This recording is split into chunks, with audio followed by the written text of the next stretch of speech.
Welcome to meeting number 23 of the House of Commons Standing Committee on Veterans Affairs. Today's meeting is taking place in the hybrid format that we are now becoming used to. Pursuant to Standing Order 1082 and the motion adopted by the committee on October 27th, 2020, the committee is resuming its study on a strategy for commemorations in the 21st century. I'd like to welcome all the witnesses who have taken the time to join us today. We are broken up into 2 hours. The first hour, we're going to be meeting with Department of Veterans Affairs officials. I will introduce all of you and explain the second hour as well, and then we'll come back to give you an opportunity for opening remarks. First off, we just to introduce Mr. Rick Christopher, Assistant Deputy Minister, Strategic Policy and Commemoration. Colonel Retired Michelle Parson, Director, Commemorations Operations, and Paul Thompson, Director General, Commemoration Division. We'll be joined in the second hour by the Royal Canadian Legion, Mr. Steve Clark, National Executive Director. So to start us off in the first hour, Mr. Christopher, you have 5 minutes for your opening remarks. Thank you, Mr. Chair. Bonjour, Monsieur le Président, Mesdames et Messieurs, les membres du... Hello, Chair, ladies and gentlemen, members of the committee. I'm pleased to be here today. And on which Paul and I are talking to you from is the traditional and unceded territory of the Abiwit-Mi'kmaq First Nation. On this day, 104 years ago at 3:45 a.m., the 27th Canadian Infantry Battalion advanced over an open plain under heavy shelling towards the town of Fresnoy, France. While most of the battalion was stopped short of the objective, Lieutenant Robert Combe led 5 men across the line. Using his opponent's own grenades, he cleared the trench and captured 80 enemy soldiers. Once his position was secured by reinforcements, Lieutenant Combe continued to advance until he was killed by an enemy sniper. He had been in France for 2 weeks. Lieutenant Combe was laid to rest in the field cemetery at Asheville, France, which was later destroyed in the fighting. His name, along with the names of 11,284 other Canadian soldiers with no known grave, is inscribed on the Vimy Memorial. I've told you this story because it is our privilege and obligation to continue the sacred tradition of remembering and honoring all those who have served and have given so much to Canada and Canadians. Cette tâche est devenue très difficile pendant la dernière. This task has become more challenging during the past year. The pandemic has continued to test the mettle of all Canadians, including veterans and their families, members of the armed forces, and of the RCMP. The department and many organizations that support veterans have shown their resilience and flexibility by adjusting their approach in face of the pandemic. I am proud of what we have accomplished. We mark the 75th anniversary of the liberation of the Netherlands and the end of the Second World War in Europe. An overseas delegation was planned, including the participation of a veteran delegation at a number of ceremonies in Europe. Sadly, this had to be postponed to a later date. However, to recognize this important anniversary, we produced a virtual ceremony. The video received over 125,000 views on Facebook. We also reached out to schools, youth, and community groups across Canada and distributed bilingual learning resources with a focus on the liberation of the Netherlands. For the first time in history, in 2020, Veterans Week was held virtually. Through live streaming ceremonies, online learning resources, Faces of Freedom podcast, streaming videos such as the Kipnis Lantern and the virtual Poppy Drop, we were able to bring Canadians together. The Candlelight Tribute Ceremony, which also takes place every year during Veterans Week, was held virtually. The video featured veterans in long-term care facilities across Canada and was viewed over 64,000 times. In March, we highlighted the contribution of women in uniform on our social media channels. We ran a campaign focusing on sharing the stories of more than a dozen women veterans from diverse backgrounds during the They Proudly Serve series. This sparked meaningful conversations about the experiences in the Canadian Armed. One of our objectives is to educate youth to ensure that they continue to carry the torch of remembrance. Previously, youth representatives were an important part of our overseas delegations for significant anniversaries. We have had to find new ways to keep our youth connected and engaged. Commemorations Learning Unit has connected with over 57,000 educators and youth leaders interested in receiving our learning materials. We continue to send information to educator partners on new materials, events, and anniversaries related to remembrance through the year to share with young Canadians. Le ministre des Anciens Combattants a décerné. The Minister of Veterans Affairs awarded commemorations virtually this year and commendations this year to 67 recipients. They are usually awarded in person to individuals who have contributed in an exemplary manner to the care and well-being of veterans or to the remembrance of the contributions, sacrifices, and achievements of veterans. The program approved over $1.6 million in funding for 158 projects across the country. The department continued to support organizations with their initiatives that honor those who served in Canada during times of war, military conflict, and peace. For example, the program funded Niagara Military Museum's exhibit on the Black military history of Niagara. The exhibit featured personal stories of service from various conflicts, including the First and Second World Wars, Korean War, and Afghanistan. The project included online materials, study guides, and fact sheets, and has traveled to a number of schools across the region. I want to take this opportunity to provide the committee with our vision for the future of commemoration. The department developed a 10-year commemorative strategic plan in partnership with the Minister of Veterans Affairs Commemorative Advisory Group. This plan outlines how it will help Canadians understand how service advances peace and global security, inspire Canadians to actively recognize the services and sacrifices of all who serve, and to preserve memorials and grave markers in a sustainable and dignified way.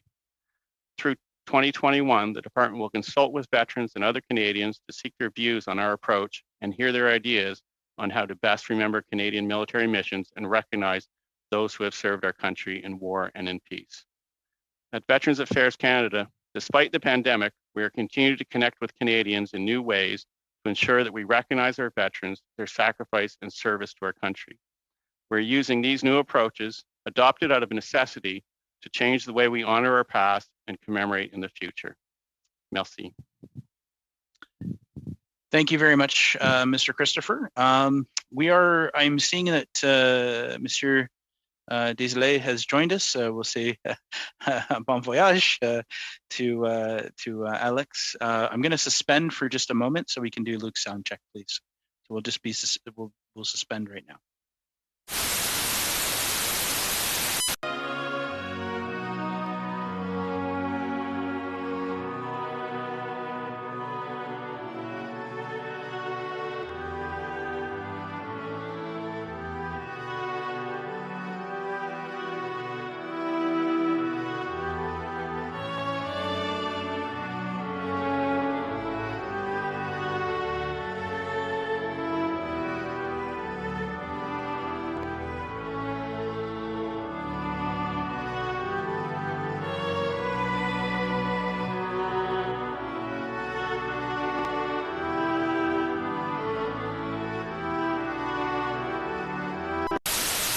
Excellent. We'll get back, come back here, call the meeting back to order, and starting us off for 6 minutes, MP Doherty, please. Thank you, Mr. Chair. Mr. Christopher, can I get you to clarify? Did you say there was $1.6 million for 158 projects? Yep, that is correct. That's the commemorative partnership program. So it's community based. There are some smaller community type programs or initiatives, and then some larger initiatives. So it varies from year to year, but that's about it. That would roughly be about $10,126 for each project. Is that correct? That's correct. I don't have the math in front of me, but that sounds like the proper average. Yes. Do you feel that that's enough? I do feel that that's enough. Every year, I think that the program is heavily subscribed. The recipients are very eager and keen to get that funding and provide the support. I will say this year was a bit different in that we had to shift dramatically as some of these events that we supported were in-person events, so that changed the focus, and we certainly spent a lot of time working with some of these organizations to make sure that we were able to continue to fund them and work with them to figure out what their new way of commemorating would look like during the pandemic. How do you think that the 40,000 veterans of the war in Afghanistan should be commemorated? So the department is certainly working on a strategy to make sure that we're commemorating the modern veterans. So, we've shifted over the past several years from a more traditional single large conflict type of commemoration where you had a fairly homogeneous group of veterans who served during those times. And we're really moving towards a more modern approach where we're looking at some more regional type conflicts. Obviously, we have the Afghanistan Memorial that we're working in partnership with Heritage Canada and the National Capital Commission. And perhaps Paul can give you a little more information on that. Well, I've got another question actually Sure. and perhaps both of you can to answer this. As you know that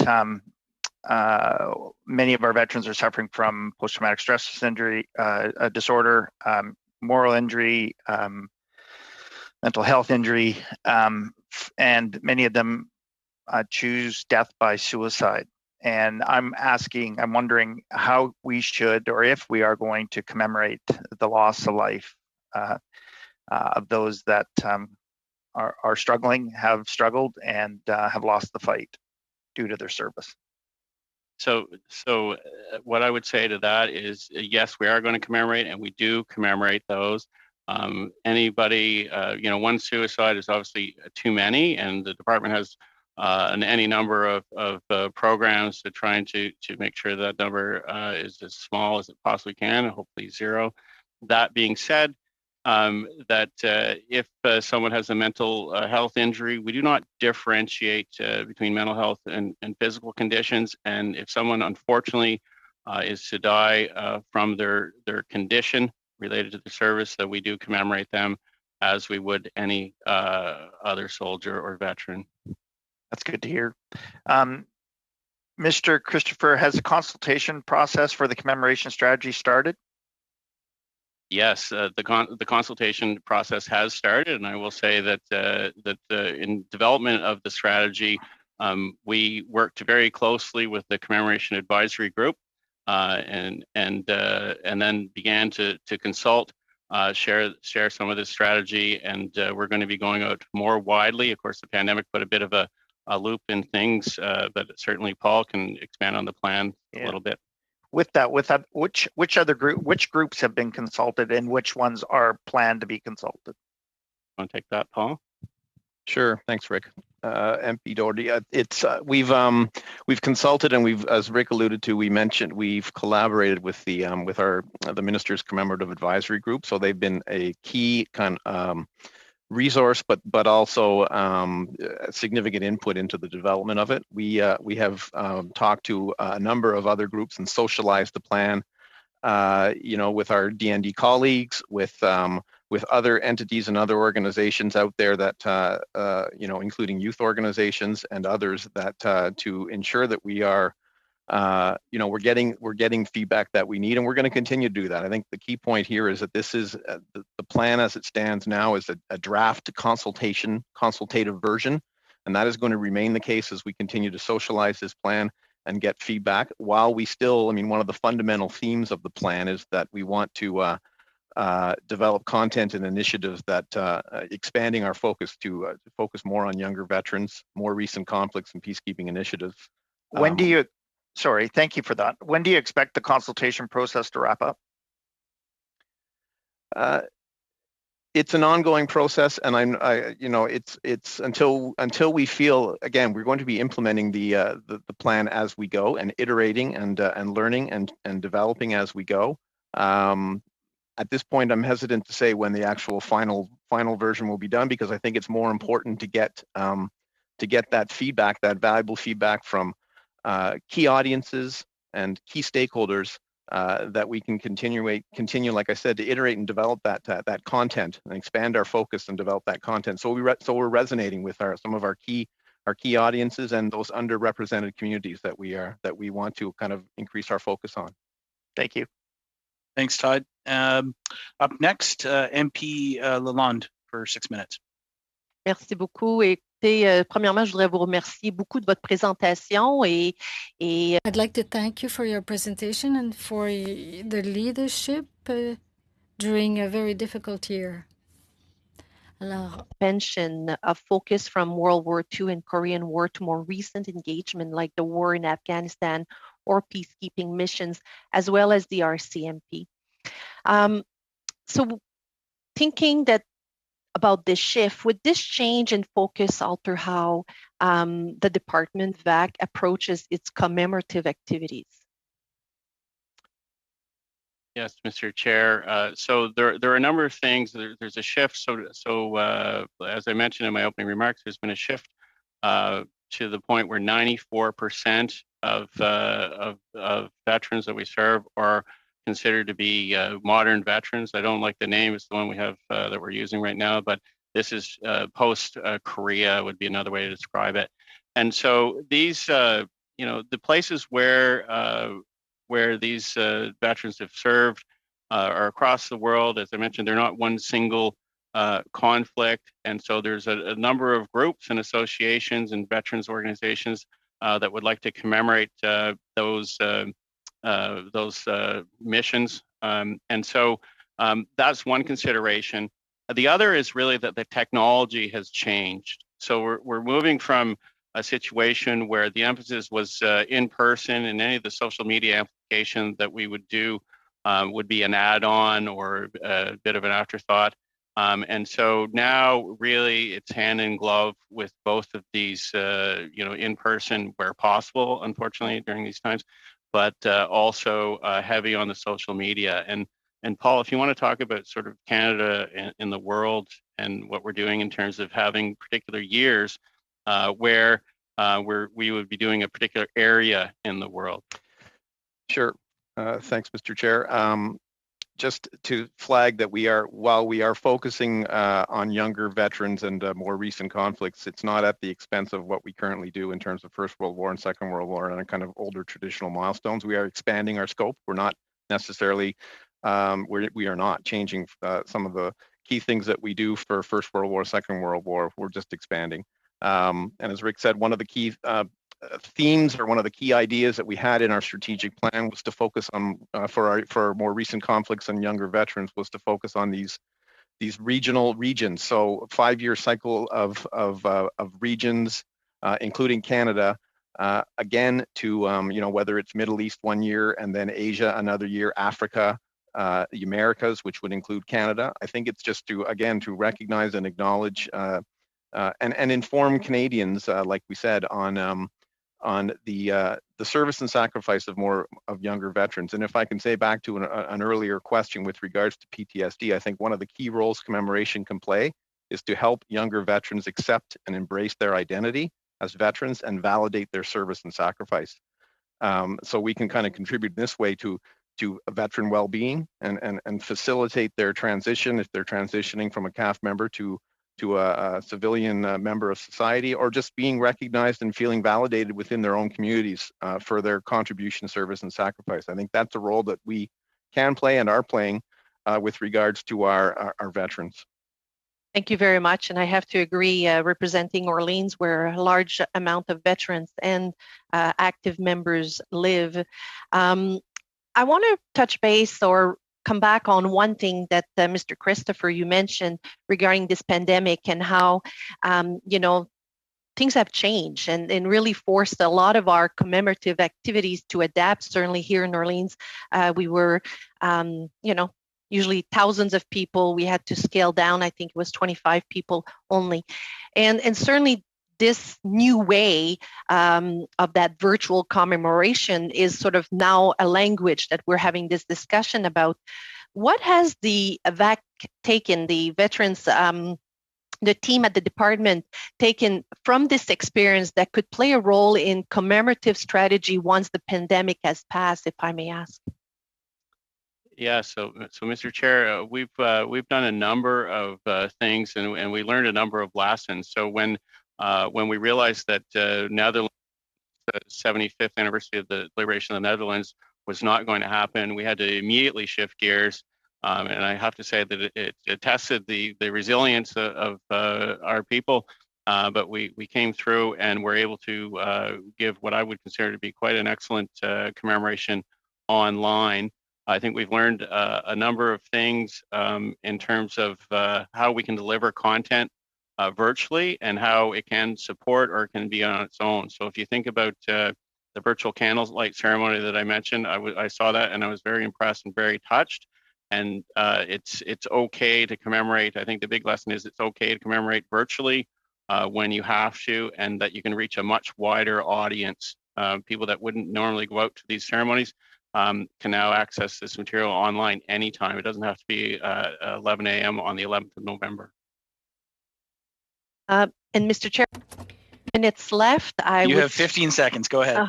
Well, I'm just going to say thank you very much for your presentation and again for the great leadership in the department. Merci. Thank you, MP Lalonde. Up next for 6 minutes, we have Député Desilets.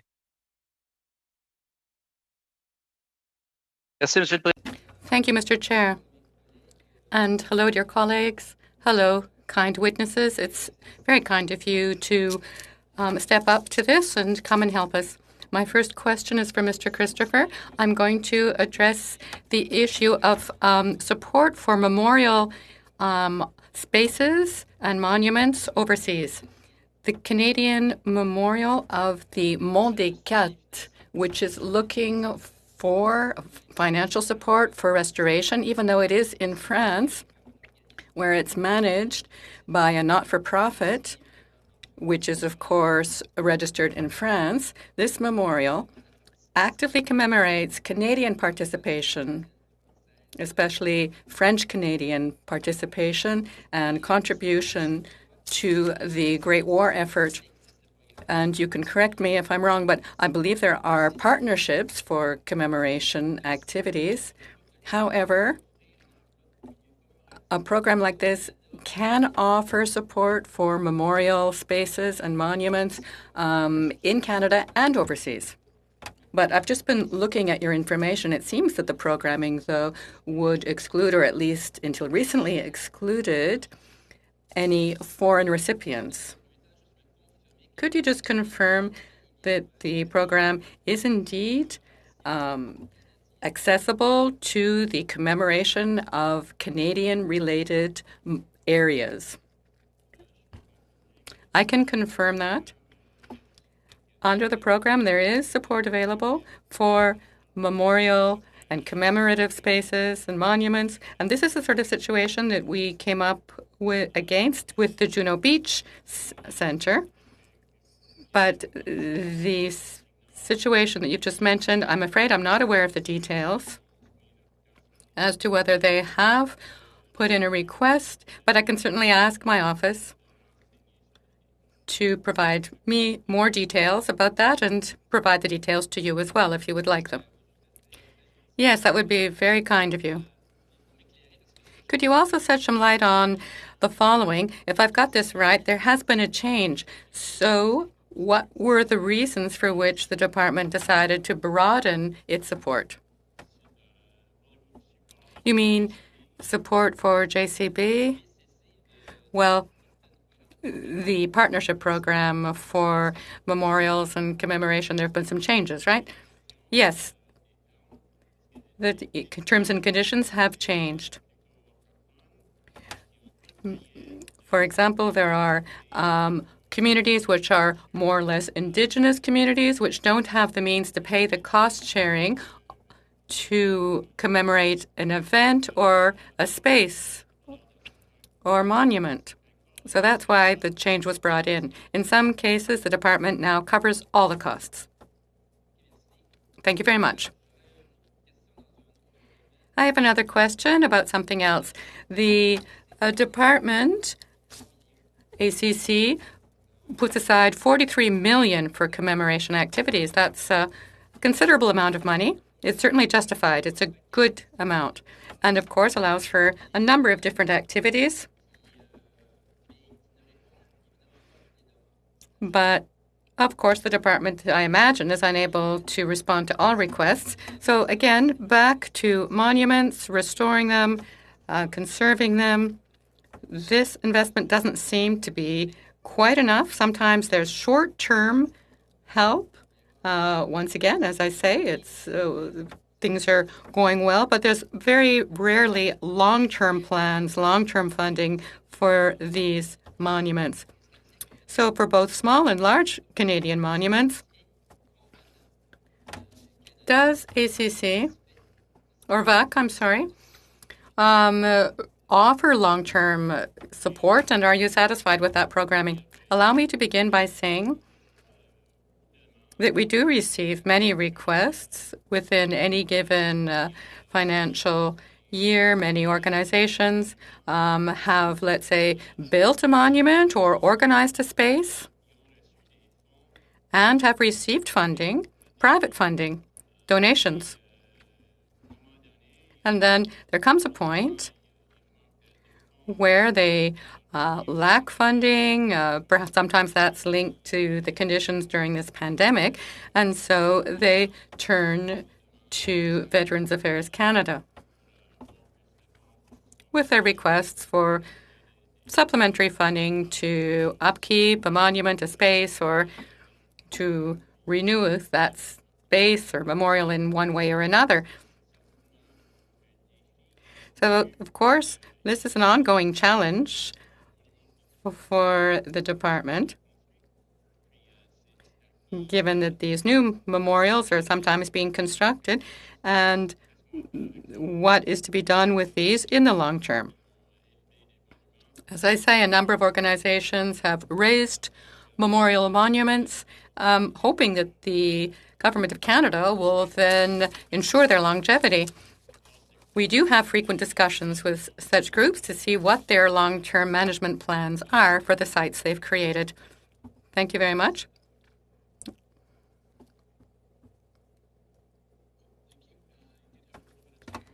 Not just a few seconds. Excellent. Everyone's staying on time today. This is fantastic. Up next, we have MP Angus for 6 minutes, please. Well, thank you so much, and thank you so much for this presentation. I'd like to say right off the top, I want to thank the incredible work of Veterans Affairs staff in the Kirkland Lake office, who do really, really important work for veterans, and the professionalism and their dedication to me is very inspiring. I also would like to say that I think we're in a very difficult time right now because of COVID. It has really interrupted many of the efforts of legions of commemoration, and I think we have to really be aware of that and try and bring us back coming out of COVID.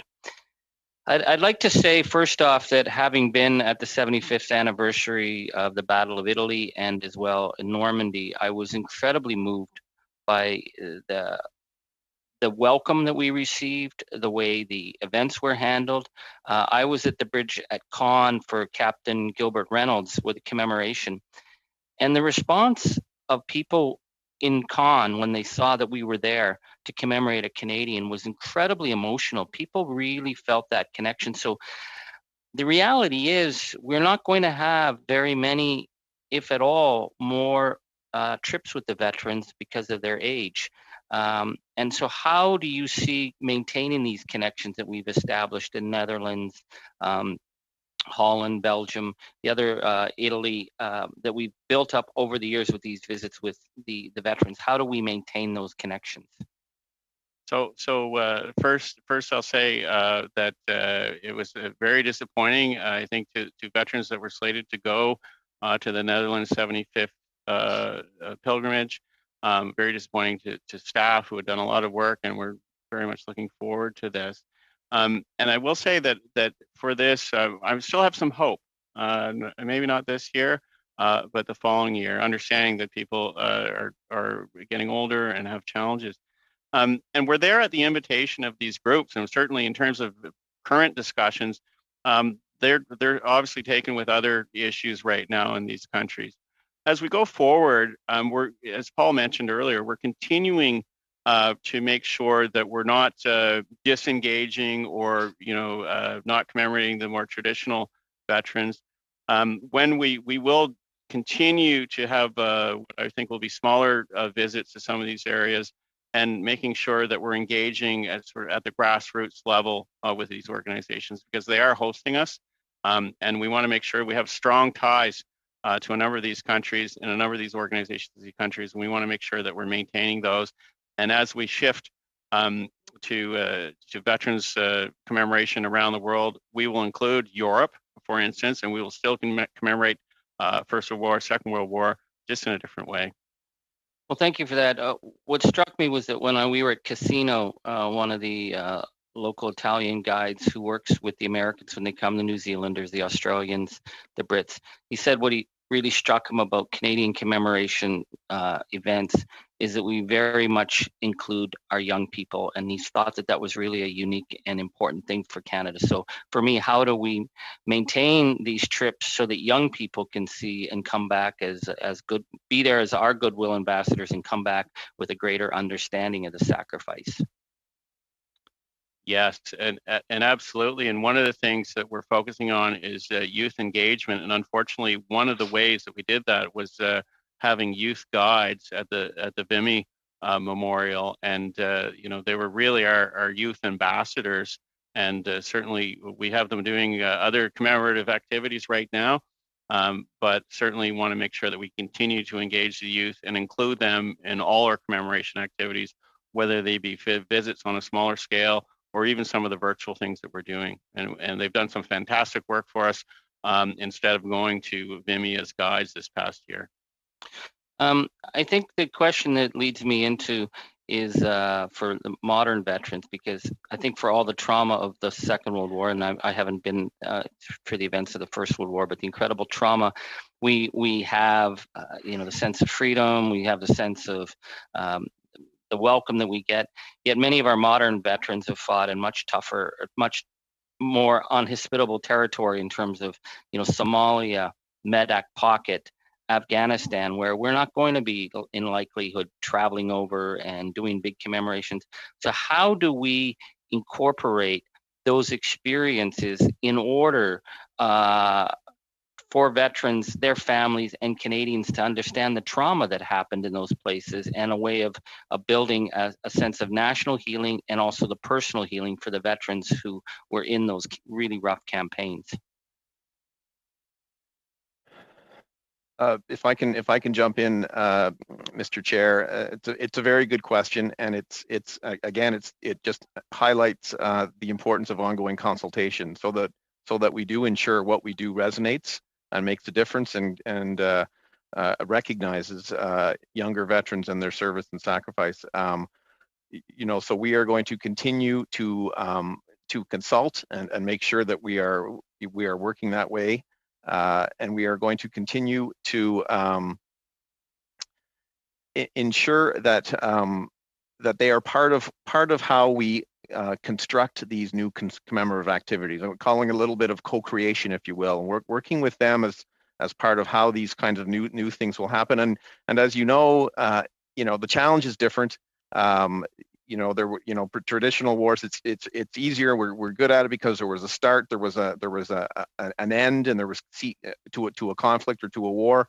That's a little bit different with modern conflicts. So we have to figure out better how to commemorate those and make them resonate with Canadians, but also make it work for those veterans and make sure that we're doing the right thing by them as well. One of my key takeaways, and I would encourage folks to committee members, if you haven't, to listen to the virtual panel that we did. We did 3, but listen to the one last Thursday night with on digital remembrance, because I think that's going to be an important facet for us going forward as well. We need to be where they are, and we need to be on those, on those digital channels that we talked about earlier, that those folks are on, to make sure we're resonating with them. We have to get away from commemoration being a long ago and far away thing, and make sure it's also here and now, and it's relevant now. So that's our challenge, and we're learning, and we're working, and we're iterating as we go. Thank you, sir. Thank you. Up next, we have for 5 minutes, MP Wagentall, please. Thank you so much, Chair, and thank you for the work that you're doing. I can't stress enough how important I see this as being and I really do look forward to the changes.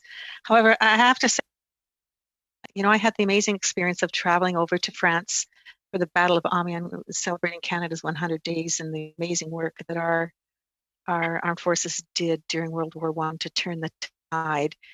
That experience was life-changing, and this generation is so much involved in digital platforms that I don't believe it will necessarily do what we hope it will do to some degree. But of course, I understand the need. I'm just wondering if there's been a sense of possibly incorporating current veterans and their families into that opportunity to go and experience what I experienced. I mean, members of Parliament go, bureaucrats go, those who suffered through those wars went, but we're losing that cohort, to give them and their families a sense of what they have contributed to based on the foundations of our armed forces. That would be something to consider going forward when we will be back to where we can travel. If I can jump in, Mr. Chair, I mean, it's a great point, and we always need to continue to be innovative and look for ways to involve families. One of the things I'll highlight, and I think MP Angus will remember this, is when we did our trip to Normandy, we do burials. So if we locate remains and we can identify the remains of a fallen soldier, we would invite the family to come with us and participate in the burial over there and participate in our whole delegation. So, and we did that, and we want to do more of those kinds of things. Right. Because I think your point is well taken, and we are continuing to look at ways to involve the families in our ceremonies, but also in our delegations. I'll just say too that's great. And as I think about it, the fact that I got to go, I have an incredible desire to see my children and grandchildren have that experience. So maybe just to light that fire, I can see how challenging it would be to necessarily do that. Can you maybe let me know? In our notes, it says that lastly, the 10-year strategic plan calls for the completion of the National Monument to Canada's mission in Afghanistan on Le Breton Flats in Ottawa.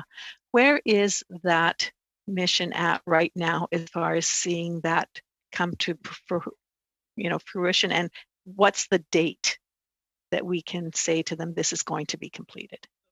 And so I'll Mr. Chair, I'll start with some of the challenges that we face, and I'll let Paul wrap it up. But I will tell you that we've been working hard with our partners at Heritage and National Capital Commission, and of course the pandemic hit.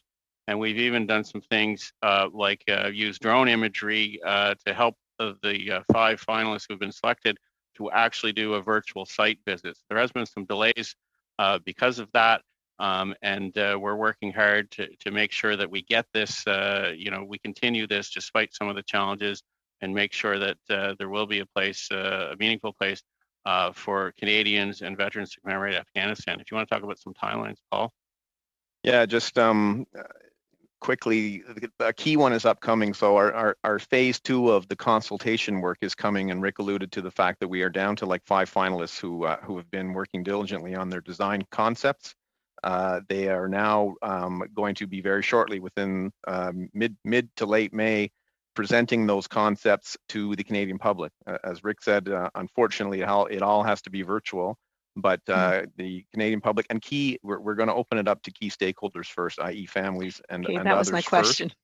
Yeah. And they will be able to look at the concepts and provide their feedback, and then we'll open it up to the public for the same. So that's a key upcoming phase that we are getting into in terms of consultation. Once that happens, we will select the jury based on all the feedback. We'll select a winner. So this is down the road how many years? I mean, you must have a sense. This is all going to happen in terms of picking the winner. This is all going to happen within the next 3 to 4 months in early fall. Okay. Once the winning design architect is chosen, then they go away and work on the actual on their actual design and the actual monument. That's going to take some time. Okay. It's slated now for a November 2024 unveiling. Okay. But again, times could shift in light of the situation that we're in. I have another question I'd just like to ask really quickly. With this regional approach and this annual calendar, revolving calendar, I assume that's mostly around the whole digital concept. What veterans groups have been engaged in the research on that decision to go with that regional approach? That's time, unfortunately, but I will allow for a quick answer, please. Sure. Very quickly, we've consulted with our commemoration advisory group, which includes groups like the Royal Canadian Legion and other veterans organizations, along with, seeking feedback from key stakeholders, including youth, women's But groups. actual veterans groups are considered within that stakeholder Absolutely. group then? Key veterans groups as part of our, they make up part of our commemorative advisory group. And again, we are going to be, just one more second if I can, we are going to be consulting on our plan using the new Let's Talk Veteran platform that we have very shortly as well. So even broadening that engagement, but focusing absolutely on making sure we have feedback from veterans groups. Thank you. Thank you very much. For 5 minutes, MP Casey, please. Thank you very much, Mr. Chair, and welcome to our witnesses. I heard Mr. Christopher say that he was coming to us today from the traditional territory of the Mi'kmaq. I know where that is. But I want to make sure that Mr. Pearson gets a chance to get into Hansard here. Are you coming to us from Ottawa or New Brunswick, Mr. Pearson? Oh, you're on mute, sir. New Brunswick, sir. Very good. Well, welcome. It's nice to have you here. Thank you very much. To Mr. Christopher and Mr. Thompson, first of all, I'd like to say that I can see that you're at the national headquarters of the Department of Veterans Affairs. I'm going to put in a little plug for the folks downtown who very much look forward to seeing your full teams back in the headquarters there at the Daniel J. MacDonald building or the Jean Canfield or one of the other spaces that you occupy. The provincial government seems to have figured out how they're able to work in downtown Charlottetown, and the business community looks very much forward to you folks doing the same.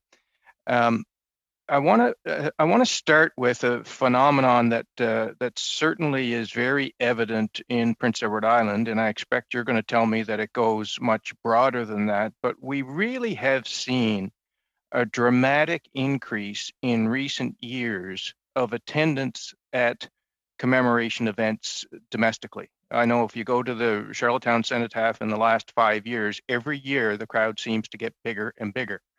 So I guess my first question to you is how, surely you've recognized this phenomenon. How do you explain it? Thanks for that question, and I've certainly recognized it. I'm forever invited to go to Mount Stewart, not far from town here, and attend their ceremony and represent the department. And I've noticed myself that the crowds are getting bigger. Now, what I will say is, as much as I would like to take the credit or take the credit for the department, there are a number of very, very strong grassroots organizations that are hosting these events. So although we do support them, depending on the event, we provide financial and other support, they would deserve a lot of the credit for getting people out. And I think some of it is awareness. I think some of it is the veteran community, and I'm not just talking about pre-Korea. I think that a lot of younger veterans are very much active in the veteran community and getting the word out. And I think that for some reason, Canadians are just much more aware and more interested. Paul, do you have any theories? No, and I will ask my colleague Michael to weigh in, but I would say that, it's the ongoing work that we do with the Royal Canadian Legion across the country on some of those commemorative activities, especially obviously during a Remembrance Day. But and I think Mr. Clark will say the same, that we, as an organization, we work well with them and they work with us to make sure that we're putting good commemorative ceremonies and other innovative activities as well as part of Veterans Week. So, Michael, I don't know if you have anything else to add on that. Well, perhaps just a personal experience. I mean, I left I turned the uniform in 2014, and in the last 10 years of that of my career, you're right. The observation is that the Canadian interest in public was growing. We could feel it. We could feel it on the bases. We could feel it in the streets. You could just experience it. And since then, I've only joined Veterans Affairs a couple of years ago, but there is a real sense that it's a meaningful and important experience. And I'd like to think that the program work that Paul and Rick and others that are responsible for has had only made it magnified it. Thank you. Okay. Thank you. Another phenomenon that we see in Prince Edward Island that I know isn't unique across the country is the changing face of our community and the impact that immigration has had. Part of your mandate, as I understand it, is to figure out ways to involve new Canadians. Can you expand on that a bit? Sure. And before I hand it over to Paul, I was reading a stat the other day that 21% of Canadians were not born in Canada. So what you're saying is absolutely true. And the profile of Canadians has changed dramatically. And certainly in little old PEI, we are seeing this as well. And so part of our engagement, of course, is how do we engage this cohort of Canadians? So, Paul, very briefly, please.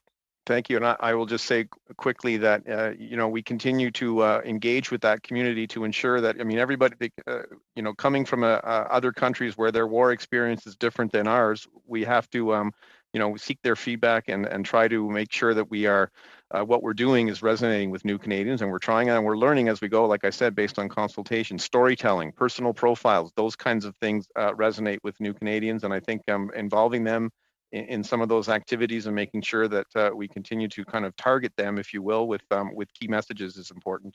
Thank you. Thank you, MP Desilets for 2.5 minutes, please.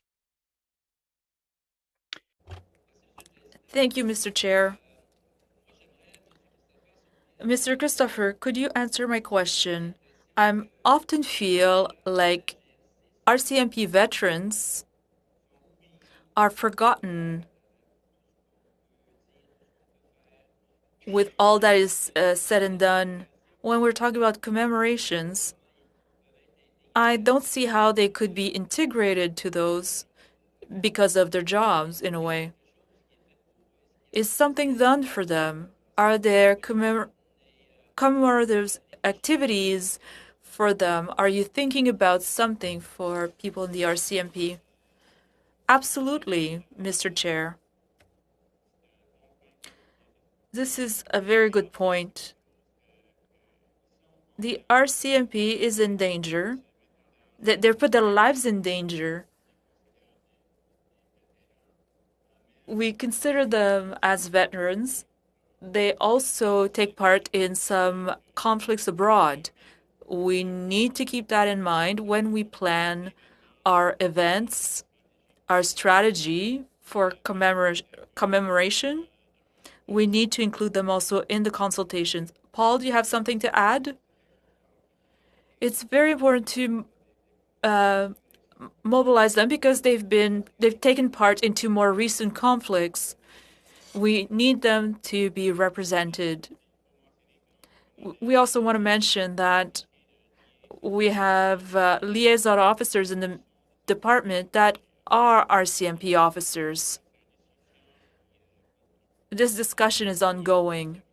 Mr. Christopher Thompson, could you give me concrete examples? I have a hard time visualizing how this is actually working in real life.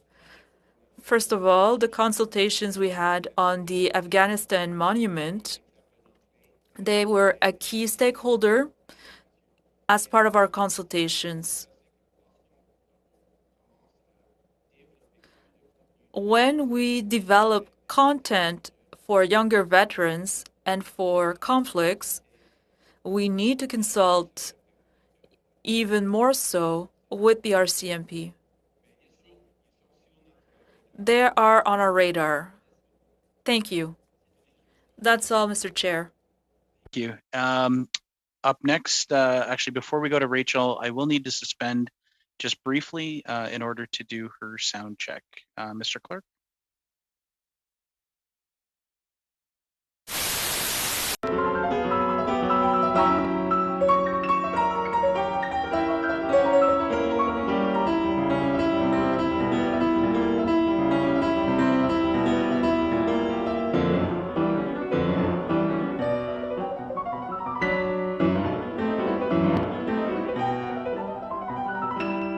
2.5 minutes.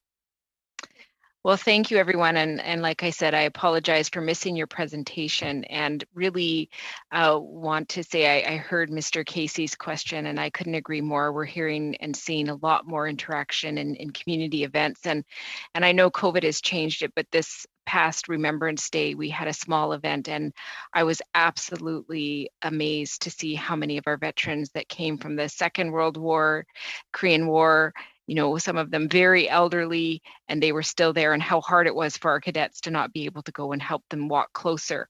So I want to appreciate how these opportunities for us to remember are really challenged during this time. My question is, from the last committee meeting, we heard from Caitlin Bailey, the executive director of the Vimy Foundation, and she talked about the concern she had around overseas commemorations and sort of that mentality of if it's out of sight, it's out of mind, and making sure that Canada is proactive in providing sustainable funding for maintenance of memorials. I'm just wondering if you could give us a bit of an update and tell us if VAC is committed to ensuring that sustainable funding is there for the maintenance and upkeep of overseas commemorations, which I know we all agree are so important for us in our international reputation. And I leave it to you to decide who should answer. Mr. Chair, yeah, I can start, and I would say I absolutely agree, and there are a number of challenges, as you can imagine, with having sites overseas. We have 14 sites. 2 of them are National Historic Sites, and so there are a number of organizations that we work with on a regular basis, and who continue, you know, some of them do approach us on an ongoing basis for additional funding, whether that be maintenance or interpretation. And so some of these are ad hoc, and some of them are more where there's a more ongoing. So, for instance, if we look at the Juno Beach Center, which is run by a non-governmental organization, we have an ongoing relationship funding for them. We're also, for some of the others, though, for instance, if you're talking about the Vimy Foundation, we do partner with them and provide funding really to enhance the experience for people that are either interested in Vimy, visiting Vimy. And Paul can maybe talk a little bit about some of the projects we got ongoing with them. Very quickly, I will say, yes, I mean, the Juno Beach Center and Vimy Foundation are very key and important partners for us in the work that we do. I will say that we are working on a policy around third party and how to deal with that kind of ongoing asset management issue that we have. But we are working very well with both of them in terms of, even on the content development side. We've done some wonderful things with Vimy Foundation recently that they're working on in terms of exhibits and content for Vimy and Beaumont, for Vimy key, and same with Juno Beach Center. They're very much aligned with our strategic plan and looking for opportunities for their own respective organizations to work with that. I know that's not part of your question, but I want to flag that the relationship is good with both of those key groups, and that we are working on a third party policy to kind of put some parameters around how that ongoing asset management issue is going to look and feel going forward. Thank you very much, sir. And on that note, that does bring us to a close on our first hour. I want to thank all of you for participating today, and I will allow you to jump off the call as I introduce Mr. Clark. The next 5 minutes, sir, are all yours to do your opening remarks. You just have to take yourself off mute. There you are, sir. Go ahead. Thank you very much, Mr. Chair, and thank you for the invitation to the Legion to appear before you today. I am Stephen Clark, National Executive Director. I've also served as the Director of Canada's National Remembrance Day ceremony for 10 years and have conceived and developed such initiatives as the virtual Poppy Chop projection on Centre Block and the virtual Wall of Honor and Remembrance. Commemoration of service and sacrifice is a mainstay of the Legion. Remembrance initiatives, whether they be large-scale events or quiet moments of personal reflection, all contribute to the collective reminiscence of a grateful nation. While technological advances and societal trends and expectations have formed and transformed how we remember, the important who and why we remember remains forever constant. From that first Armistice Day ceremony in the Commonwealth in 1919, people have continued to gather every year to pay their respects and thanks to the fallen. In 1921, 100 years ago this July, the Great War Veterans Association, the predecessor of the Royal Canadian Legion, adopted the poppy as the symbol of remembrance in Canada. Community cenotaph ceremonies and wearing the lapel poppy are important components to the visible expression of how we remember, and these will continue unabated. As technology becomes more integrated into our lives, however, how we remember has seen an evolution, which complements but does not replace more traditional practices. In recent years, we have seen virtual ceremonies, albeit some of late out of necessity. In 2018, the Legion introduced the digital poppy for display on personal digital devices, social media platforms, and e-communications. The highly successful Tap to Pay tribute poppy boxes trialed last year will be expanded to 2,000 locations for the 2021 poppy campaign and will complement the traditional method of poppy distribution and donation collection. Both the digital poppy and the Pay tribute boxes provide a response to the trend of a cashless society, as these donations to support Canada's veterans are made using a credit card or cell phone. Innovation and a desire to bring remembrance to a younger demographic in an environment to which they are accustomed led the Legion in 2019 to partner with Fortnite, an online gaming platform, to develop and offer a virtual Remembrance Island. On that island, players experience First World War trenches, D-Day beaches, a Canadian military cemetery, and the Vimy Ridge Memorial. There is absolutely no fighting and no weaponry or destruction, only the opportunity for a journey of remembrance. In 2020, the island became a sequel and was expanded to include more Second World War locations and experiences like the Dieppe Raid and Hill 70. Available only on November 11th, players were encouraged to pause for 2 minutes of silence at 11 p.m., another way to connect with the gaming community on their terms. On that one day, in each of 2019 and 2020, over 15 million individuals visited Remembrance Island. That connection with youth remains paramount. The Legion National Foundation's poster and literary contest sees 100,000 students nationwide every year show what remembrance means to them through their artistic expression and literary composition. And that contest has evolved over its decades-long existence to include a video component in some locations. Community engagement is also essential. We have seen a renewed interest by corporate Canada in sharing the remembrance message. Already, for the 2021 Poppy campaign, the Legion has almost 100 corporate partners who have committed to work nationally or with their local branches to promote remembrance to their employees and their customers. Now, that community engagement can be in various forms. For the 2020 remembrance period, the Legion engaged national landmark locations across Canada to create a visual display of remembrance on a grand scale. Iconic places like the CN Tower, Niagara Falls, City of Ottawa and Toronto signs, Calgary Tower, the Olympic Cauldron in Vancouver, Canada Place Sails of Light, the Vancouver Science World Dome, and others were illuminated in red, representing the poppy, creating yet another reminder of our pledge to never forget. It has been said that human memory is adaptive, that what we learn and remember is goal-oriented. Our goal is to ensure that society's memories are tuned to remembrance and the importance of remembering our fallen.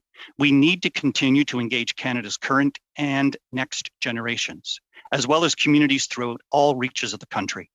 And we need to continue to develop innovative ways to weave the remembrance experience into existing behaviors while still respecting the traditions of the past. But whatever initiatives evolve, remembering the service and sacrifice of the fallen remains sacrosanct. Mr. Chair, the Legion thanks you for the opportunity to participate in this study. Thank you very much, Mr. Clark. And as the father of a 14-year-old boy, I wanted to say the Remembrance Day event on Fortnite was a big hit in the May household. And And I know people can't see the other side of my screen, but I share this space with the rec room in my home, and my son is actually playing Fortnite. So that's actually in the background of what I'm seeing right now. So that was a very well done initiative. Moving on to questions. Up next for 5 minutes, MP Broussard, please. Thank you, Mr. Chair. What's Fortnite? I'm only kidding. Steve, I'll talk to you after, John. Okay, Steve, good to see you again, and thanks for coming to committee on an extremely important study, not just for the now, but also for the future as well. I'm just wondering quickly, I know we're speaking about commemoration, but one of the issues that you've spoken about in front of committee is the issue of the state of veteran legions across the country as a result of COVID. The emergency funding helped. I know it wasn't what the exact amount that you were looking for, but just briefly, I'm wondering if you can give me a state of legions across the country right now as a result of COVID, what you're hearing on the ground from your legions. Absolutely. Currently, only 6% of our branches nationwide are fully open. 77% of our branches are completely closed or are only accessible by telephone or email. The money that was made available through the VOESF was extremely helpful, much appreciated, and the third disbursement will be going out this Friday. Okay, thanks, Steve. I think just wanted to get a sense from you where things were at. I assume that you've been engaged in the strategic planning process with Veterans Affairs, the 10-year plan for commemoration. Just wondering, from your standpoint, some of the things that you like in what you see, some of the things that you're thinking maybe they should be going in a different direction, maybe to get your opinion on where you see the 10-year strategic plan and your assessment on it. I think what we have to do is continue to maintain our focus on education. Veterans Affairs has an excellent education program engaging schools right across the country. The Legion's very happy to be part of that. And I think that's where a focus really has to be maintained. There's nothing territorial or jurisdictional about remembrance. And the fact that the Legion is one organization that's able to participate with Veterans Affairs in developing a strategic plan is very helpful. We have a great footprint across the country, almost 1,400 locations, and we need to do whatever we can collaboratively to make sure remembrance receives the focus that it needs. One of the things that the previous panel talked about was the movement, obviously, because of COVID, to virtual ceremonies. You mentioned that in your opening remarks as well. How concerned are you once we get back to some sense of normalcy, which I hope will be soon, which all of us hopes will be soon, that the concern about possibly maintaining a virtual presence as opposed to that in-person presence, because I think the in-person presence, and I hope you agree with me, is far more impactful. But maybe there's an opportunity to combine the best of both worlds, because we heard as well that outreach can increase as a result of that virtual presence. So some of the things that you think might be important going forward. I think it's important that we maintain both. As I said, since for over 100 years, people have gathered at cenotaphs. And the reason they do that is because it's very much a sense of community, a sense of unity. And once the pandemic restrictions ease, people will come back to those memorials because they want to stand shoulder to shoulder with others in the community to show that they remember. But we also have to recognize that there are those who are just unable to go to a local ceremony, a memorial, or perhaps there isn't one in their location. So because of that, we have to continue to provide an option. It can't be one way or the other. We have to do both. And that's what I see going forward. So for example, the National Remembrance Day ceremony, it's broadcast, yes, 4.2 million people see it on an annual basis, but we also, through the Legion, show it on our Facebook site. So any of our followers will be able to see it. We have to continue to provide these opportunities. So passing commemoration on to the next generation, obviously, older veterans, many of them are passing on, unfortunately. But tell me a little bit about what the Legion is doing to engage young people in this country to commemorate and remember going forward. One of the greatest ways is through the post-run literary contest. As I noted, 100,000 young people from grades kindergarten through to 12 participate in that contest every year. Absolutely incredible. Another thing we do is the Legion National Foundation has a biennial pilgrimage of remembrance to Europe. Now, it's very limited in the number of people that can attend. But the intent with that pilgrimage is that those who do participate and experience the triumphs and tragedies of Canada's military heritage in Europe will then come back to engage youth in their communities, whether it's teaching, talking to a cadet group, talking to scouts or guides, to pass on the information that they saw firsthand. We have to continue to engage individuals, especially youth, in remembrance. Thanks, Steve. Thanks, Chair. Thank you, Mr. Broussard. Up next, we have MP Sampson, please. Thank you, Chair, and nice to see you again, Stephen. Thank you for your presentation, extremely important. Earlier in the hour, we had the department sharing some information, and something that hit me really hard, and I guess one should know, but when you hear the numbers, it's scary. 94% of the people being served today are modern day veterans. So I know they're dying off the World War I, World War II, and Korean War, but it's so hard to listen to that and see numbers so big. Stephen, I can't say enough for the work that Legion members and the Legion itself does to help veterans and their families and to help communities. They're out there all the time supporting and finding ways. It's simple as helping someone fill in an application or whatnot. It's just outstanding. But one area I noticed, and many Legion members will share with me, is it's difficult to bring in more modern day veterans to the Legion.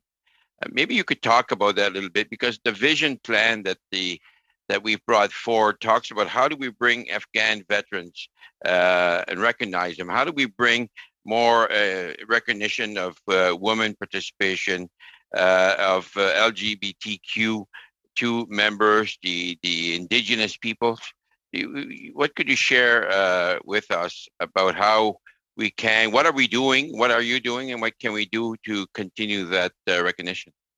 Thanks, Mr. Sampson. Yes, back in 2014, the Legion undertook a review that indicated that although a number of Canadians would like to participate or become members of the Legion, especially those younger veterans, they felt that they didn't have time. They had family responsibilities and weren't of the stage in either their career or their personal life that they would be able to commit time. But that doesn't stop the Legion from reaching out.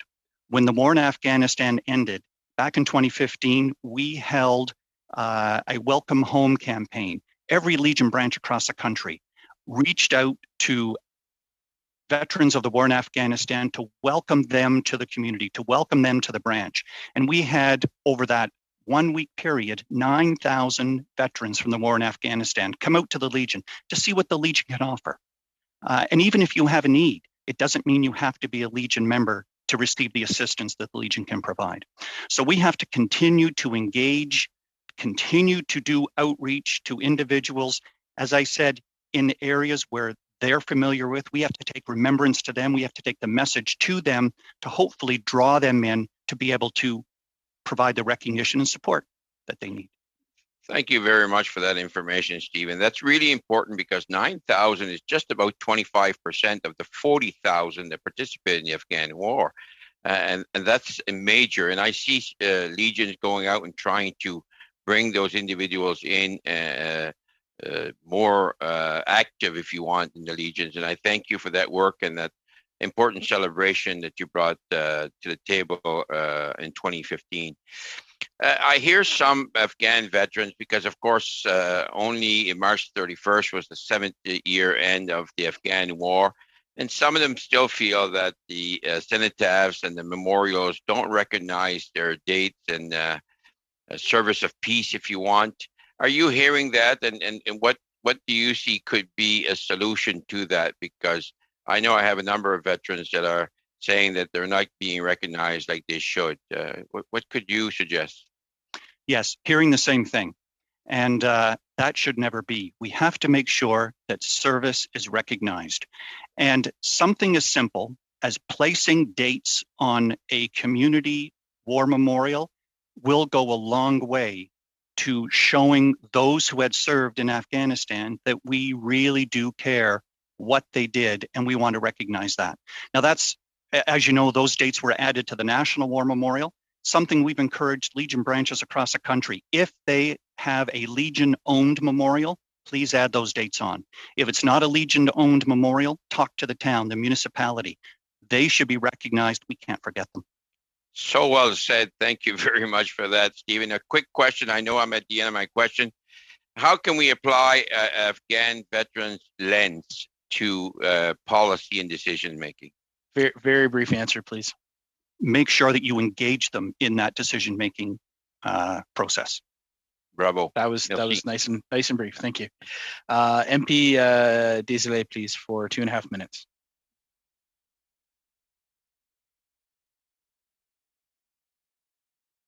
Oui, ça y est. Okay, here I am. Sorry. Go ahead. Bon Dieu. Okay. On arrive. Bon. Yeah, so sorry. So hello. My question may seem simple, but I think it's quite relevant. The commemoration day is important not only to remember our veterans, but also a wonderful time for veterans to come together to break out of isolation. For those of us who are them and us who are isolated, come together basically as a community. For those who must now do this virtually, well, it's a necessary evil in the current situation, of course. I was listening to you earlier speak of your excellent initiatives for youth. I was really interested to hear the number of contributions you received to the writing contest, for example. How has the Legion been able to go ahead with this sort of activity this year, and how will you go ahead using virtual methods with our veterans this year?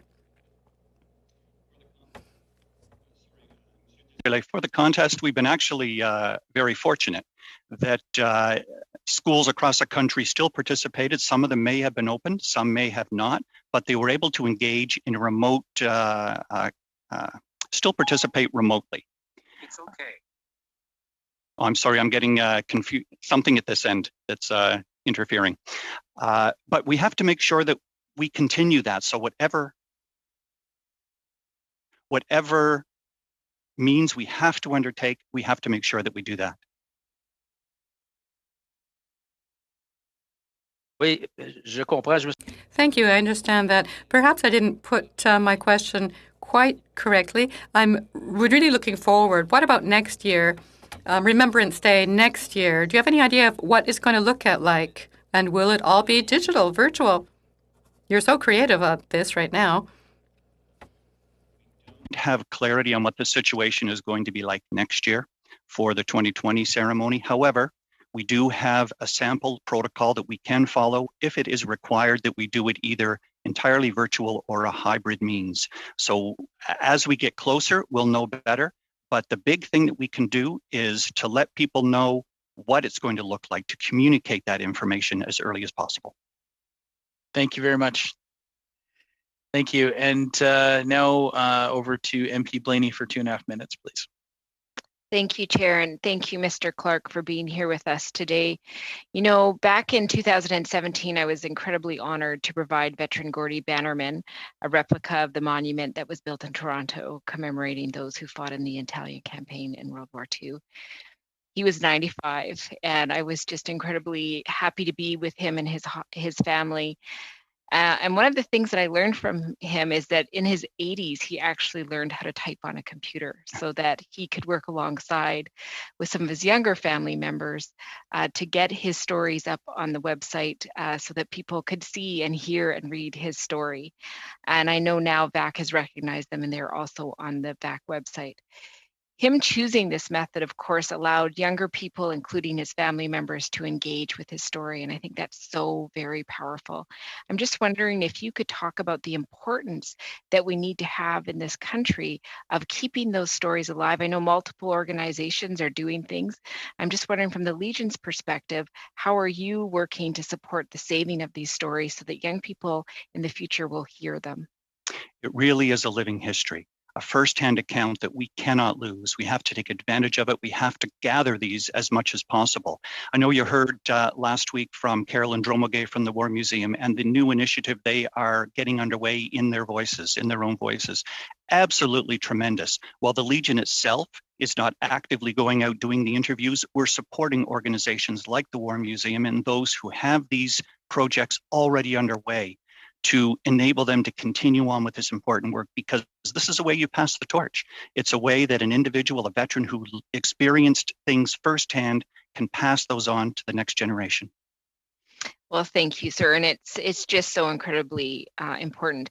I'm wondering if you could also speak very briefly, since I just have a little bit of time, about how the Legion works so closely with cadets. I know in my riding, especially during Remembrance Day, you see so many of the cadets helping, but also standing in front of local grocery stores collecting resources to help veterans. And I'm just so inspired by that. I'm just wondering how that works, and if you could talk about how important it is to engage these groups together to keep that remembrance alive. The Legion has a terrific working relationship with the cadets. We support them as much as possible. We noticed a huge gap when we were not able to have their assistance during the Poppy campaign this past year. We're going to continue to develop that relationship so that it gets even stronger.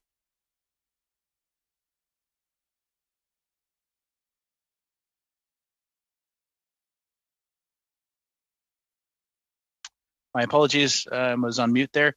Thank you all. Up next, we have Mr. Davidson for 5 minutes, please. Thank you, Mr. Chair. Appreciate that. How are you, Mr. Clark? How you doing? I am well, Mr. Davidson. Yourself? It's all good. And thanks for taking the time today.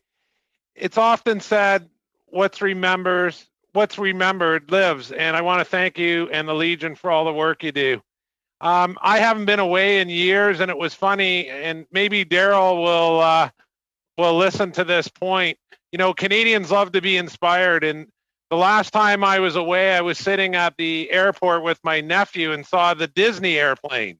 And he said, "Dad, look at that. It's unbelievable." And we came back and we had to say, we got to get back to Aurelia to see the CP Christmas train that was rolling through town. And I pick up on your comments, and the Legion is so good at the banner program and involving the private sector. I wondered if you'd ever thought about teaming up with CP or CN or asking Veteran Affairs to do some rail cars with veterans, or reaching out to Air Canada to do a couple, veterans aircraft in celebration of that. Maybe you could speak to the private sector involvement quickly. Absolutely. Interesting you should mention that. Back in 2006, the Legion, in fact, did have a partnership with Air Canada where they placed a poppy decal on a number of their aircraft. The problem we ran into was making sure that a decal could stay affixed to the aircraft skin when it was passing through on the high speeds that it did. It wasn't on the tail, it was actually at the door. So every person going on board that plane was able to see the poppy. We've done the same thing with Via Rail for the last 3 or 4 years, where we do have poppies on train cars. And we do have poppies available for distribution to any passenger who will be on that train car. All right. Well, I love Mickey Mouse, but instead of Mickey Mouse, I would love to see a tail of a 737 WestJet lit up, or the Christmas train. It's got lights on the CP train. Just an idea. Secondly, you know what? We did so well in York Simcoe in my riding at the Legions with bottle drives. And I don't want to say we drink too much in York Simcoe, but I think we would have won the contest. But Mr. Clark, I had a couple Legion reach out to me. They were very thankful of the funding that they did get. But, they're reaching out to me now and saying, Scott, if this COVID continues, we are still, it's just not enough. And I just wondered if you could speak to quickly how much some Legions that you know of, even, we had the funding, but if this continues and call it they miss another year, how detrimental that's going to be to some of our Legions.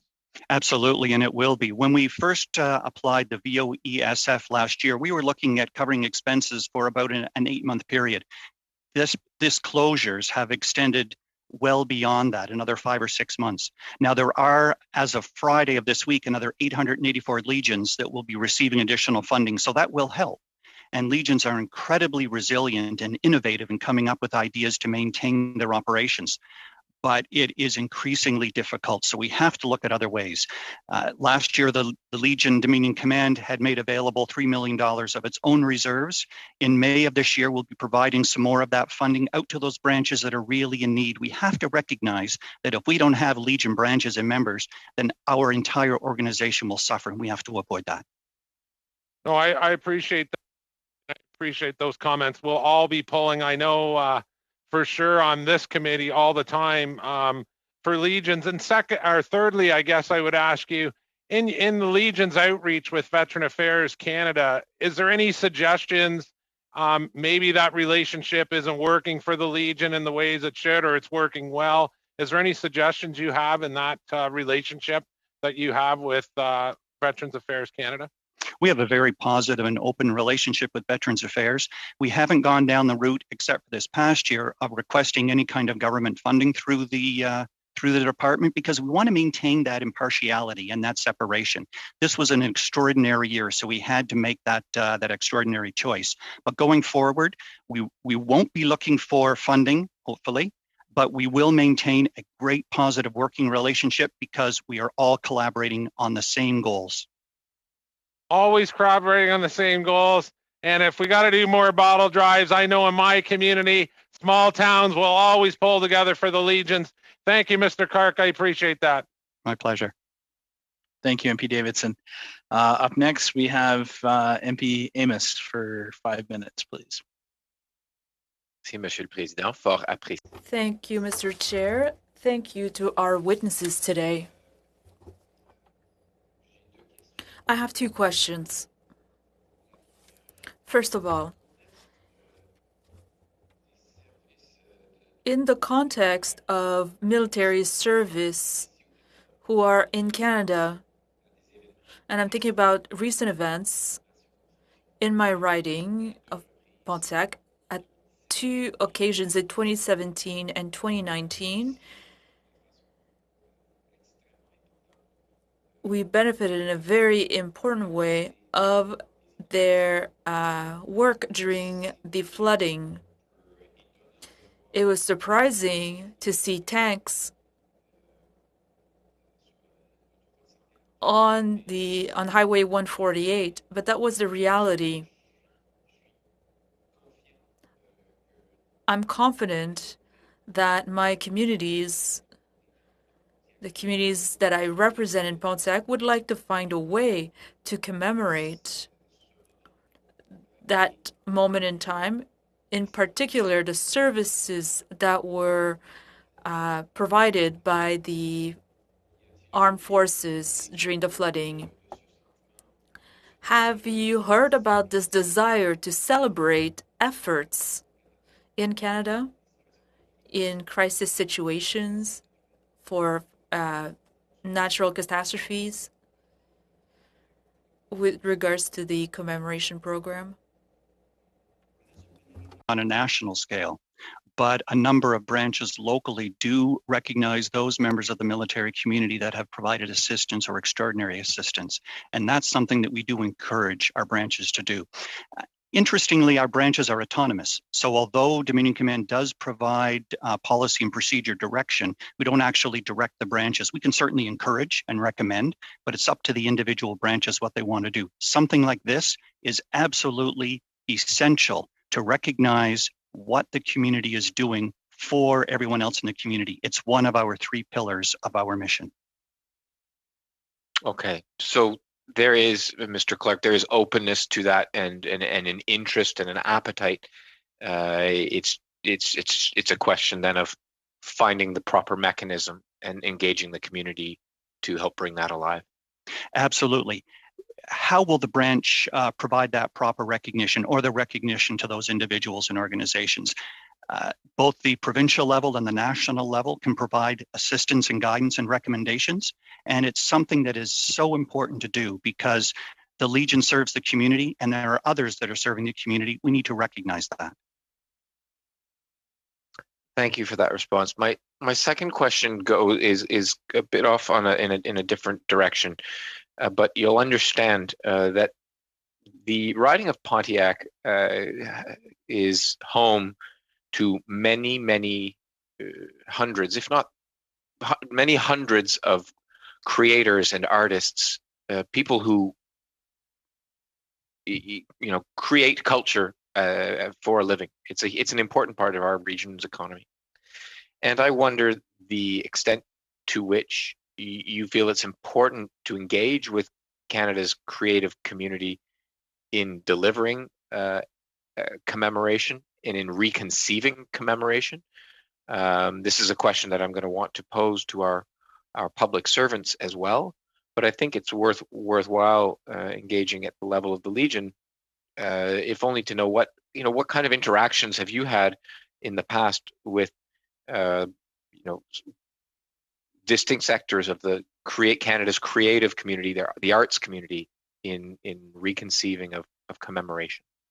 Absolutely, it is so important that we engage every community, and I'm talking about groups of people as opposed to a municipality, in what the Legion does in remembrance. So we have engaged probably about 10 different Aboriginal artisans who were involved in making poppies for our distribution, whether they be sealskin or sweetgrass or beaded. This is an absolutely wonderful way that we can expand the remembrance message and draw in those artisans. Similarly, we have reached out to artisans who are very skilled at doing things with metalwork, so that we can also engage them in sharing the importance of the remembrance message and as well promoting that community. So speaking again, there is a theater company that we have been in discussion with, Project Monarch, and they are going across the country doing workshops of individuals that have been affected by PTSD or an OSI, gathering their thoughts. They are going to take all of their words and put them into a theatrical production. So these are simply other examples, other ways that we can reach as many people as possible by, again, weaving into those existing behaviors. Thank you very much, sir. Thank you, Mr. Clark. And up next, I have MP Doherty for 5 minutes. Thank you, Mr. Chair, and thank you, Mr. Clark, for your testimony. As our chair was smiling and talking about Fortnite, I was texting my son, who's in the game design business, and as so are his friends, and I was asking if they developed that or if they took part in that, because one of his friends actually worked on Fortnite, and I was very proud, actually, as you were mentioning that. I did not know that about that. I know that there's a ton of work that goes on in terms of remembrance. I want to speak a couple things. I only have a short period of time, but I'm a grandson of two veterans, World War II veterans. One who both didn't speak of their service because it was too traumatic, and only a handful of years ago, about almost 15 years after he passed, I only learned of my one grandfather's participation in the Devil's Brigade. He was one of the very first Special Forces members, and taught small arms combat.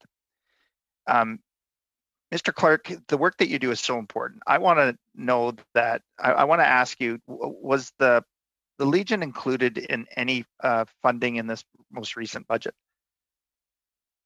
The Legion itself was not, but we were very pleased with the funding of other initiatives, such as additional funding for mental health, for military sexual trauma, a number of initiatives to combat veterans' homelessness. So it won't assist the individual Legion branch itself, but it very much assists with the work the Legion does. Well, I appreciate that, and that is exactly why I'm the road I was going down. As you may know, I'm a tireless champion in terms of mental health and those who serve our country and our communities. And there's a program that the Legion has, which is the Veterans Transition Network, and where you work tirelessly to support those who are struggling silently, suffering silently. I'm wondering if there's an opportunity for the Legion to apply for further funding for that program, because as you said earlier, there's only 6% that are open currently. 77% of your doors are closed. That is a tremendous void in our network because the Legion serves just so many people and provides those services. And I'd like your comments on that. We have not, as an organization, applied for funding for that specific purpose. Early on, at the outset of the Veterans Transition Network, we were very supportive financially by donating $500,000 to get that program underway because we recognized the value in it. Since then, our British Columbia Yukon Command has donated another $1 million to that program. This comes from POPI funds, but we have not gone out as an organization to solicit additional funds, but we do provide support and endorsement of these programs whenever asked by those specific entities. Mr. Clark, are you familiar with the movement to bring 988, a simple 3-digit number, national suicide prevention hotline number, to Canada? I am not. I'm sorry. I'm not aware. It is. It's geared around very similar to 911 or 411, but to remove that barrier when those who are struggling are actually want to reach out, and so making it a simple 3-digit number. And I'm wondering if you feel that removing any barrier to mental health is important, and if 988 is something that you believe would be beneficial. Absolutely. We have to remove that stigma. Back 3 years ago in 2018, the Legion had named Mrs. Anita Senariti as the National Silver Cross Mother. She was the mother of Private Thomas Welch, the first soldier from Afghanistan to die by suicide. We have to bring this discussion out to open conversation. And this is one way we can do it. There are others. 988 would be a tremendous step forward. Well, Mr. Clark, I just want to say thank you to yourself and the 248,000 members of our Legion, all your volunteers that do over 600,000 or more, millions of hours of service every year. I'm a member of Branch 43 here in Prince George, but we have Branch 139 and Branch 94 also in my region. And I can't say enough how much work how appreciative I am for the work that you do and for the veterans in our region as well. Many thanks to you. Thank you very much. And up next for 5 minutes, MP Fillmore, please. Thank you, Chair, and thank you so much, Mr. Clark. I must say, being the sole witness for an hour with 12 MPs firing rapid questions at you, you're doing remarkably well, and so thank you for your lucidity and moreover for your incredible work. Here you at one point in your testimony you said that you raised the alarm. If we don't have legions and branches, then where are we? I see the work of the legions here in Halifax, the Spryfield Legion, the Vimy Legion, the White Ensign. The Vimy Legion provides the color guard for our main Remembrance Day event. The Spryfield Legion is really has become a living room for the community there. The programs that support veterans are so important, and the social kind of the extended family and all the things that the benefits that brings. But the legions also facilitate remembrance, don't they? They carry the stories forward, whether it's in an oral tradition or with the stories of the what's on the wall of the legions, or whether it is turning up to be the color guard at important events. And we're seeing the numbers of membership numbers fall. I'm thinking particularly of the White Ensign. They were trying everything, having barbecue nights and bringing in a different kind of music, trying to recruit younger members to keep the good work going, and having a very difficult time with that. So that's not my real question. If you have any secrets for us or how we can increase youth membership in our local legions, I'd love to hear that from you, or how we can help if there was a program that could undertake that could help in some way. So if you have an answer for that, that's great. But I really wanted to talk to you about physical memorials. For example, at the Spryfield Legion, there is a granite memorial, and I don't know the story of who paid for it or how it's maintained, but there are a number of memorials around Halifax, as there are across in towns and cities across the country, that have kind of cropped up organically. Famously in Halifax, I mentioned this at our last meeting of the committee, There is the Bonaventure anchor, and a very plucky crew of survivors of the Kootenay disaster caused it to be renovated for the 75th anniversary of Kootenay. But it was very unclear about whose responsibility it was and who had to pay for it. In the end, it all worked out, but it wasn't clear. And I wonder if there's any insight you might give us on how we can better care for those smaller, the glamorous ones that are in the news on Remembrance Day, but those smaller community monuments. Thank you. Absolutely. I know that a number of years ago, there was a national repository of memorials across the country that were gathering pictures and information so that people would know where they were and who was maintaining those or had the responsibility for it. I do not know the state of play for that repository, whether or not it is still valid or updated. But with regards to community memorials, there could be Legion-owned or non-Legion-owned, but regardless whether they are or not, if there is a local Legion branch, they are able to financially support the maintenance of those memorials should they fall into a state of disrepair or need things that need to be done. It's very important that we do that. So whether or not there's ownership, the Legion stands ready to assist if required. And if I can just quickly go back to your original comment about how you draw younger people in, it's a challenge. And I look at the innovative ways that some branches have done. For example, the Legion branch in Fredericton turned one of their meeting rooms into a gaming center. They filled it with Xboxes and large screen TVs, and being a community close to CFE Gagetown, then it drew in those individuals. So they were able to learn what the Legion can do for them. Whether or not they're a Legion member didn't really matter, as long as they know the Legion is there when they do need the Legion.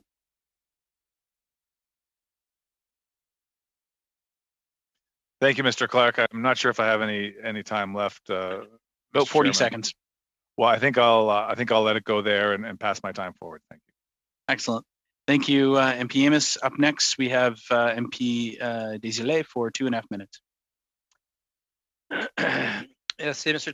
Thank you, Mr. Chair. Mr. Clark, what you're telling us is really fascinating. I'd like some clarifications.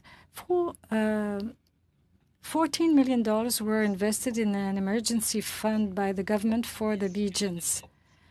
In your view, was this amount sufficient? Does that meet the demand? That's my first question. Had sought $30 million. $14 million is a substantial sum. We will certainly do what we can with that, but it was not to the level that we were hoping. Well, in this case, could you enlighten me a little bit? Because I know that you have a lot of needs. I have 2 Legions in my riding, and they're suffering, and they're still suffering, even if they received the small amounts. So could you explain to me why you wouldn't be asking for more money? Because the needs are there, and you wanted more. Absolutely. Once we finish this third and final disbursement of the original $14 million, we then will be doing a triage of our branches to find out what their financial state is. We've currently only determined which ones are currently open and closed. We need to find out what that financial viability of these branches are before we develop our plans on moving forward. Votre lecture. So you're reading now. What is the percentage of branches that would be in extreme danger, whether they are closed or are about to close? What is the percentage? A rough number. The viability, not the financial, but the viability of our branches undertaken just recently. And of the almost 1,400 branches, 661 were in high need of more financial assistance. So we're providing our focus on those 661 branches.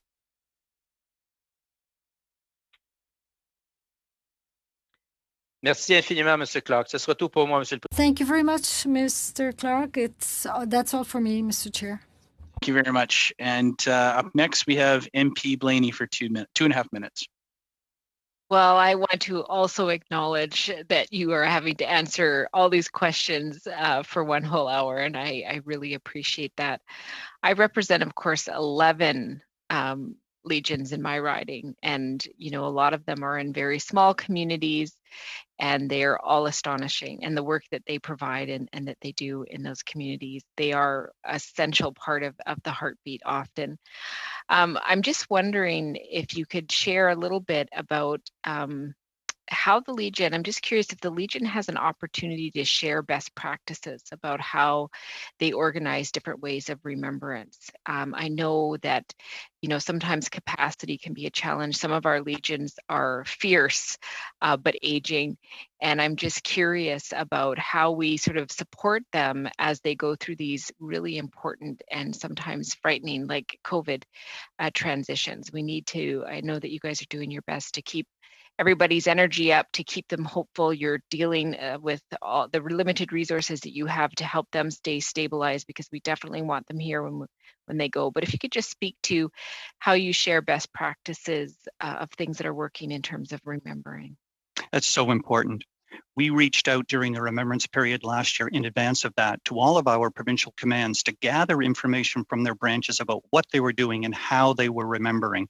We put all of that information on our website. We shared it through what's called an all-branch email communication so that everybody would know what others are doing. There are so many good ideas, and we need to share these.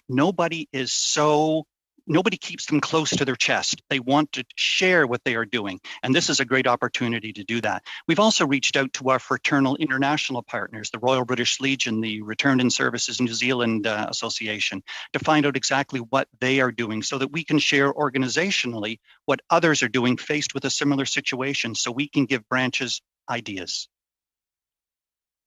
Well, I appreciate that. And that is my last question, but I would like to say how much I appreciated how quickly the Legion responded to get us some beautiful masks. I was so proud to be able to purchase a bunch of those and hand them out to people to make sure that we remembered. So thank you for being so responsive to COVID so quickly. Thank you. Our pleasure. Our pleasure.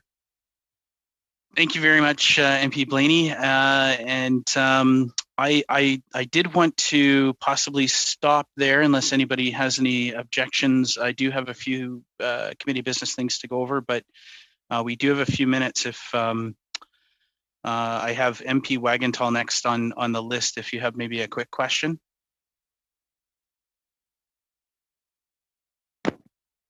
No, I'm fine. I just want to say I come from a rural riding with a gazillion legions, and I've told them that they're going to have to vote me in for years and years to come to get to every one of those remembrance services, because they're just so precious to them. So thank you for what you do, Stephen. Appreciate it. Thank you.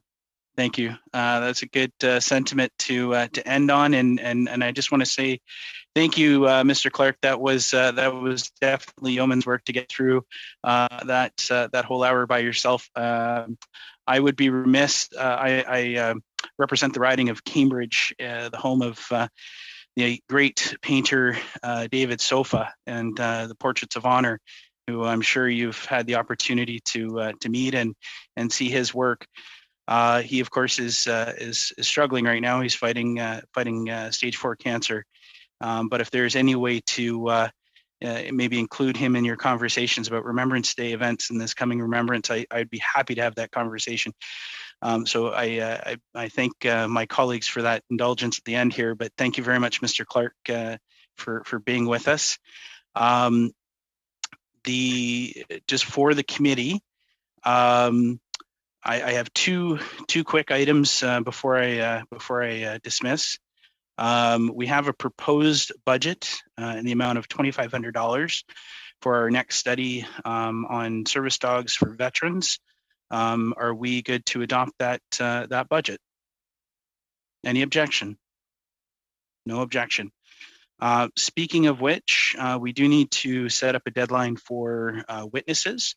And what I am suggesting is no later than Thursday, May the 6th at 4 p.m. That's this Thursday. Is that enough time for folks to get their witnesses in? We can move that a little bit, but we do have to move to get those witnesses ready to go. Any objections with that proposal of May 6th at 4 p.m.? Be good. Here, I don't think so, but I'm not 100% sure. Okay. I'm wondering if we could put it to even the Friday. It would make a big difference for us. Mr. Clerk, is there a reason we can't do it Friday? Friday should be fine. Okay. Is that agreeable? Yes. Excellent. Thank you very much, everybody. Great meeting. If you've noticed, I have a new standing desk, and this is my first meeting not sitting throughout the meeting, so I will be sitting shortly. Thank you very much, everybody, and thanks to all the folks in Ottawa that allow us all to be heard. I adjourn today's meeting. Thank you.